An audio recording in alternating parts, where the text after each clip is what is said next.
Any doubt that you may be experiencing, just remember, it doesn't mean that you don't do it. It means that first, you give yourself the benefit of the doubt and that you remove this need for perfection, whatever it is, and then you allow yourself the opportunity to take some time and really decide if the worst case is the worst thing that could happen. Hey there, this is Patrice Washington from patricewashington.com, where we chase purpose, not money. Welcome back to my OG listeners and purpose chasers. Welcome back. I hope you have enjoyed Women's History Month. We are going to kind of transition into a new series for this upcoming month. But before we do, I really wanted to have a candid conversation like I would with a good girlfriend, because that's what we are here, our good girlfriends. If you are new to the Redefining Wealth podcast, then welcome. What you should know about us is that we believe that wealth is more than money and material possessions. In this community, we believe that wealth is about well-being. And so I invite you to scroll all the way back in time through your podcast app to 2017 when I launched the Redefining Wealth podcast and get super familiar with the pillars, because these pillars are the things that are going to change your life. I truly believe that when we focus on well-being in the other areas of life, dealing with money becomes so much easier. And next month for Financial Literacy Month, I am doing a total series all about different money management tips. But you got to have some of this foundational stuff down. So at least go get familiar with the pillars.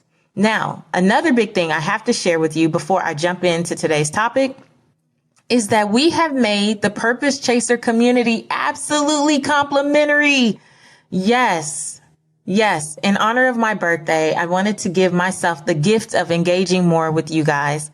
And, to me, it was just worth it to open it up to everyone, to open it up to anyone who wanted to connect with Purpose Chasers from all over the world, with people who are really trying their best day in and day out to live these pillars out in real life, in real time, to get support, to share struggles, to share frustrations, to share their wins, because a lot of times you're not around people who really understand your personal development journey. For many of us, we are the only ones in our families, in our immediate friend circle, in our communities who are trying to do something different. And so you don't always have the support right then and there. But in our community, I'm even looking for ways to not really pair people up. I don't want to get into being an accountability matchmaker, but definitely to help you find other purpose chasers in your neck of the woods.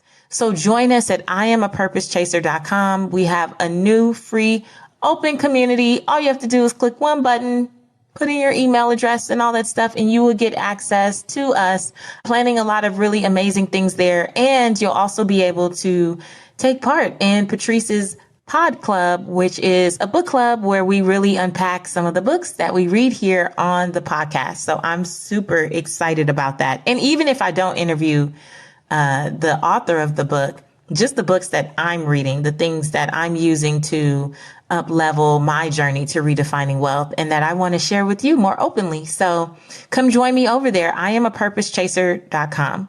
Now, about today's topic, I don't think I'll be on this long, but I think it was definitely, for me, it felt like a necessary conversation because we're coming out of this whole Women's History Month and I had these powerful women. We started the month with Maddie James talking about the responsibility of influence. And then we moved on to Sarita Mabin, who talked about ask for what you want. And no, that was not about manifestation.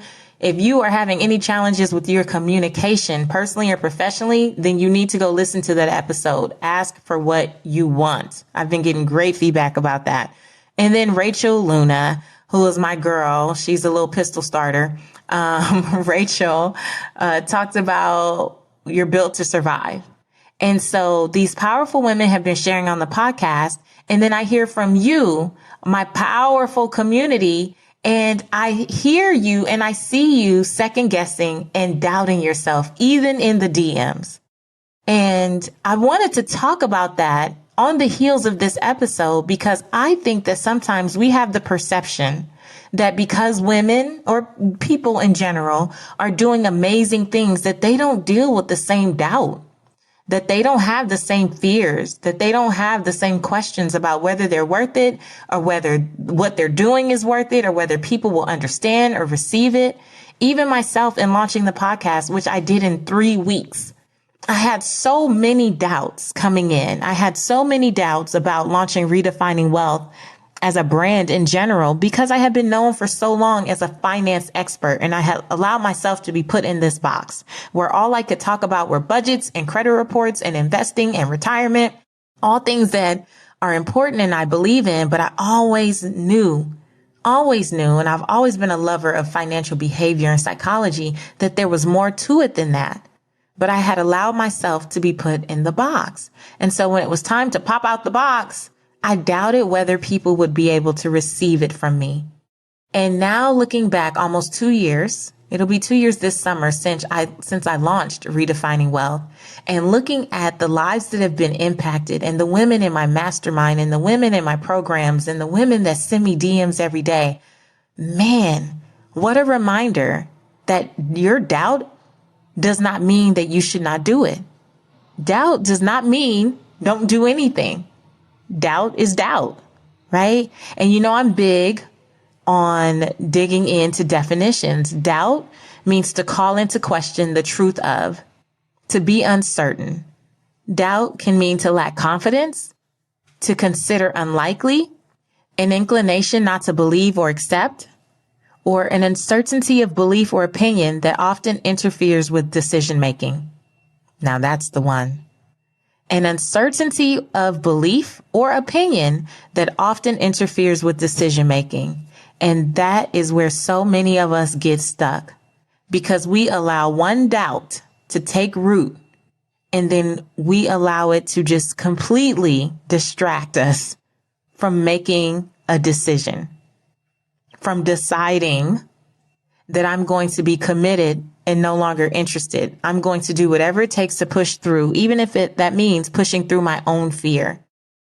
And so when I think about these powerful women that I've had on, and all the many women who have graced the mic, graced your speakers on this podcast, there is not one of them that would stand here and tell you, and I don't want to say if they're being honest, because I believe that the women that I've introduced you to are honest people. I believe that's a part of why I've connected with so many of them and feel so in alignment, because I don't think any one of us would sit here and say that we had no doubts about all the moves that we've made. The difference is we've been able to push through some of those doubts and not allow it to interfere with our decision making. And that's not even in every pillar.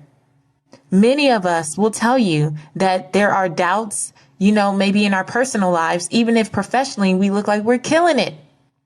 And others will tell you that their personal life is banging, but there's so many doubts about who they are and how they show up and whether they're worthy enough to charge a certain amount, or can they be taken seriously in a certain industry. We all experience doubt. Here are some things I want you to think about. Number 1, doubt is normal. Defeat is a choice. Doubt is normal, but allowing yourself to be defeated by it is completely a choice left up to you. Because when you get behind the black curtain of any of those folks, 100% of the people that you love and admire, you will find dysfunction in some form or fashion, and you will find them riddled with doubts that you were not even privy to, self included. But doubt is a normal part of the process.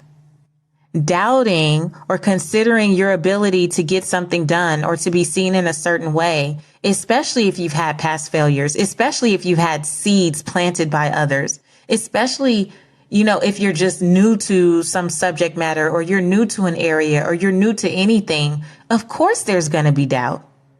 That's normal. But allowing it to just get you stuck in your tracks, like stop you in your tracks, that's a choice.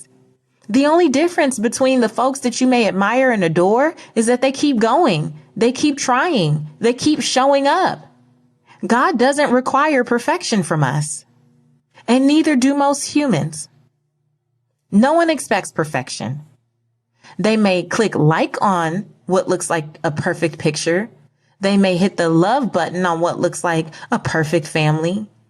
They may leave a great comment on what looks like a perfect launch of some business or a perfect book or a perfect anything, but none of those things are perfect. At best, there may be 80% of where they need to be. And guess what? Because we're all pretty average people, we're all pretty much okay with that. There are too many examples now out there of folks that are transparent about not being their best, not having it all together. And yet we applaud them and we like them and we champion them on. And then we look at ourselves and start to go into beat up mode. How? Why? We know that social media is curated content. We know that it's full of filters and fantasies. So why would we be measuring anything we're experiencing up against that? Why would you measure your reality up against some filtered fantasy? No. Doubt is normal. It's the way you process the doubt you're having. And there are definitely ways to do that. And so I want to leave you with these two thoughts. These will be my 3 points as a whole. But the second thing is, when will the benefit of doubt apply to you? When will the benefit of doubt apply to you? The way that I've been able to push through some of the times where I've doubted the most is thinking about the advice I would give to a girlfriend, thinking about how I ask you guys over and over again to show yourself grace, to surrender these ideas of perfection, to give yourself permission. I would give anyone the benefit of the doubt. Anyone who's ever worked on my team, anyone who's ever done any work for me, they will tell you I am not the person who's like, oh, one time, that's it. I will communicate and I will give people the benefit of the doubt. That means the state of accepting something or someone as honest or deserving of trust, even if you have reservations. Why is it, mostly ladies, a few good gentlemen, we are willing to give so many other people the benefit of the doubt, and yet we cut it off when it comes to us? Why is it that you will give other people try after try after try, and then the first time you mess something up, you assume that means you're not supposed to do it?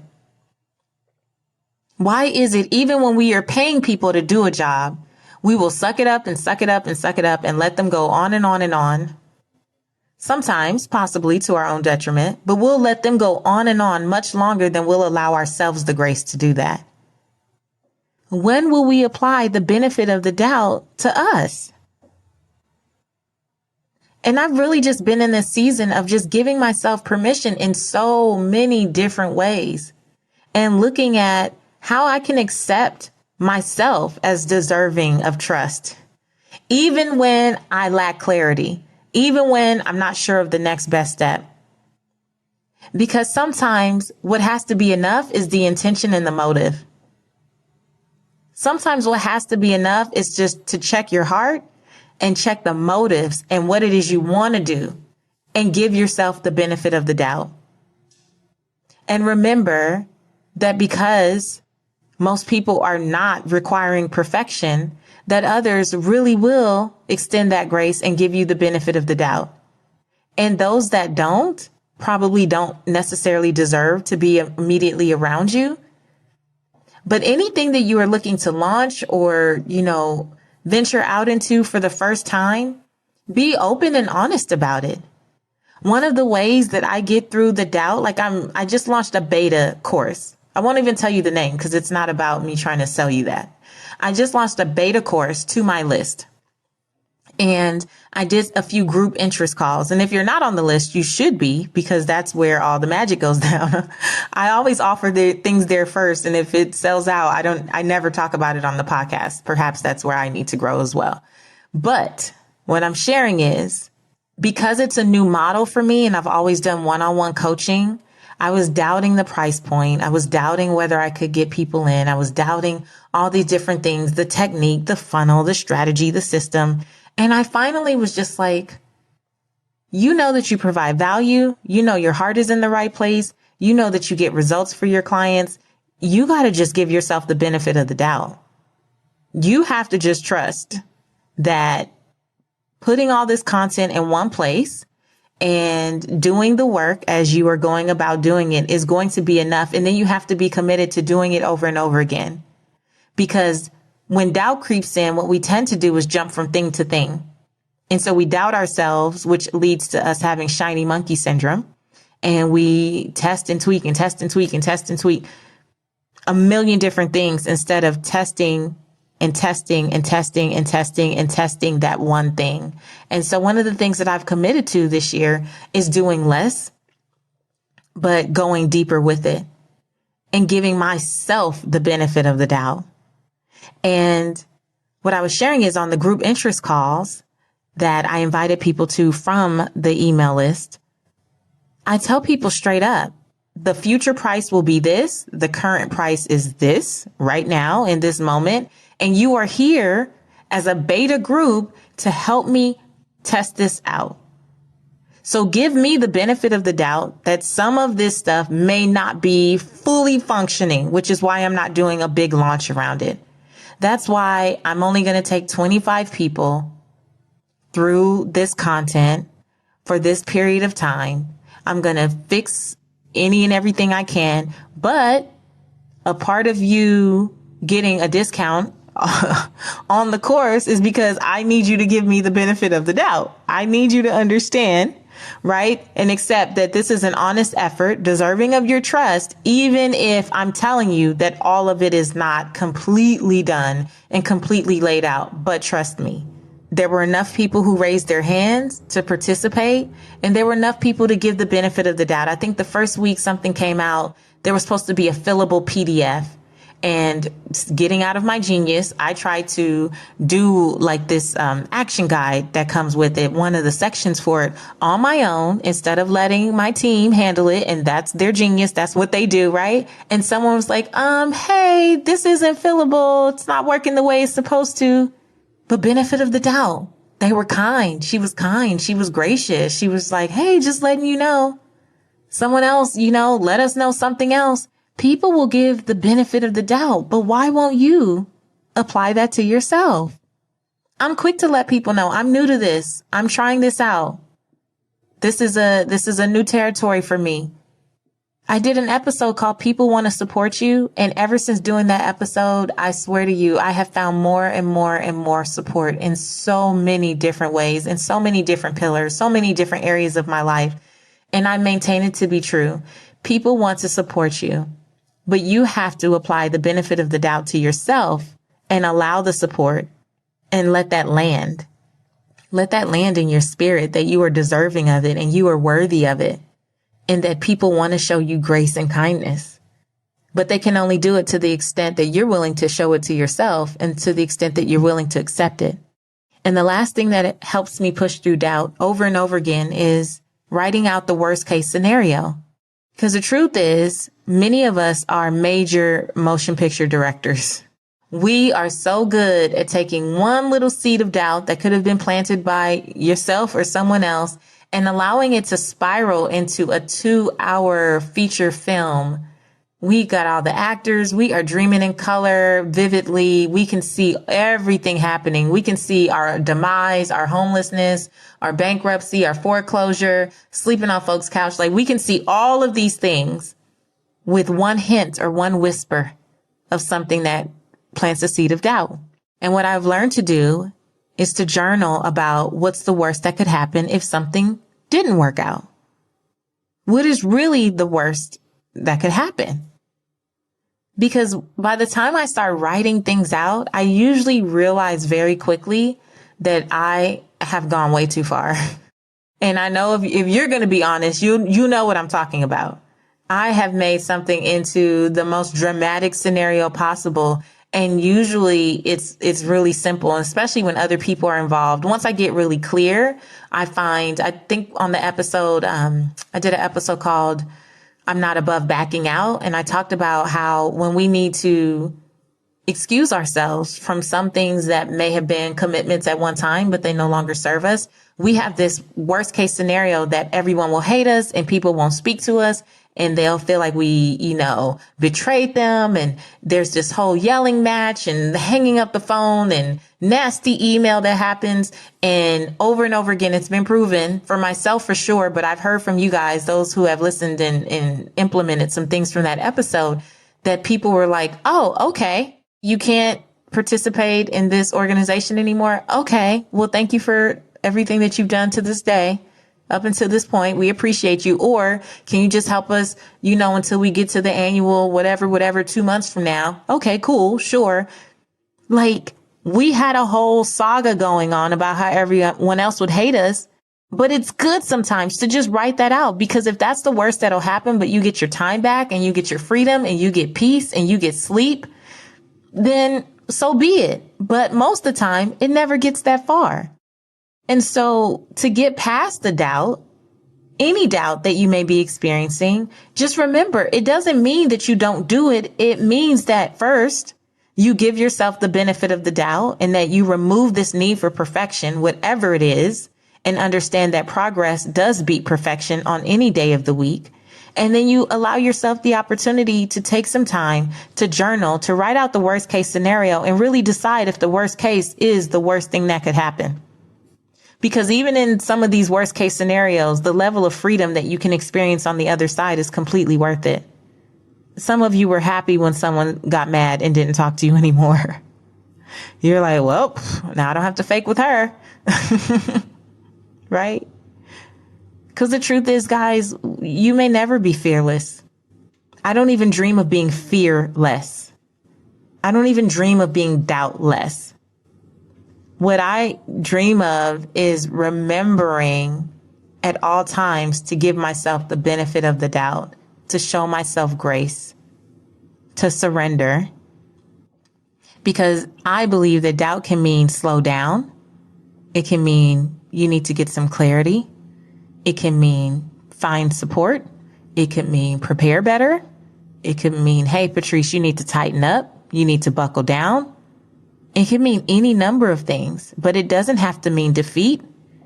And it doesn't mean don't move forward. It doesn't mean don't do it. Because in not doing it, who's served?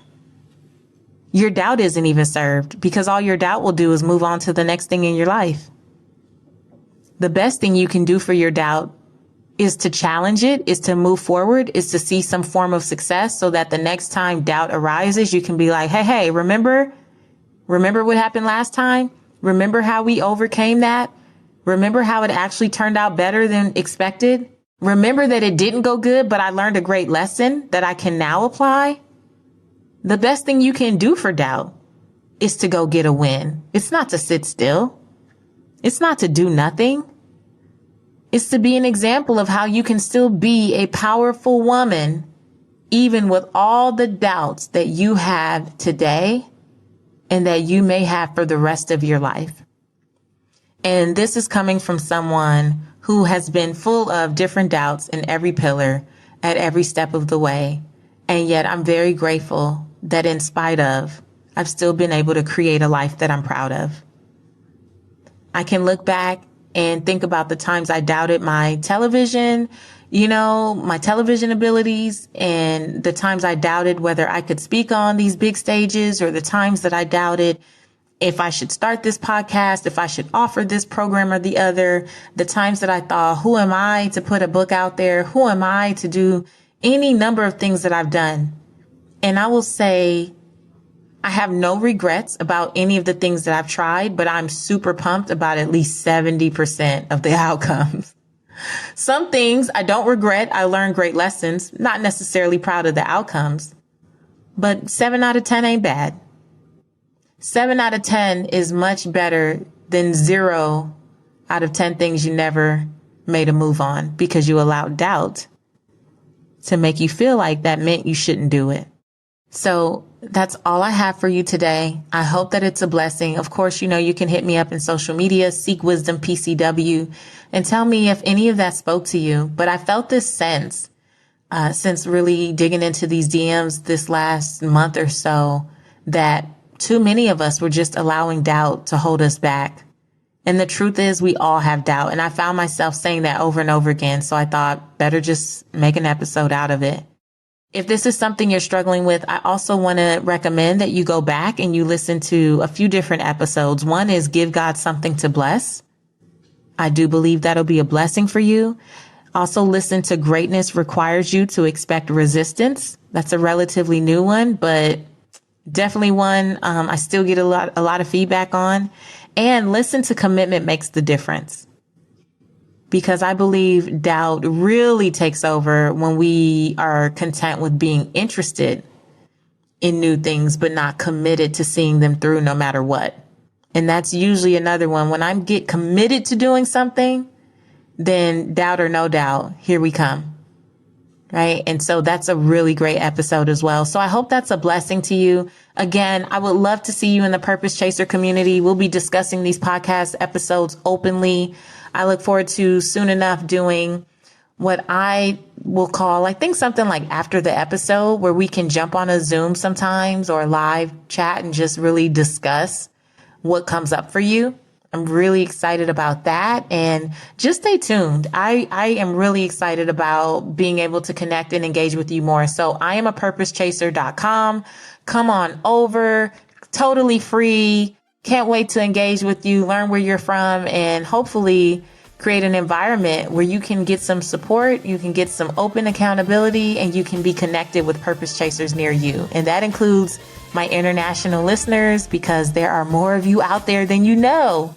Yes, UK, Japan, Singapore, Philippines. There's a lot more of you than you know. And so you guys need to all come over and connect with each other. So that's it for now. Seek Wisdom PCW. Hit me up in social media. And until next time, I want you to go live your life's purpose, find fulfillment, and earn more without ever chasing money. Talk to you later.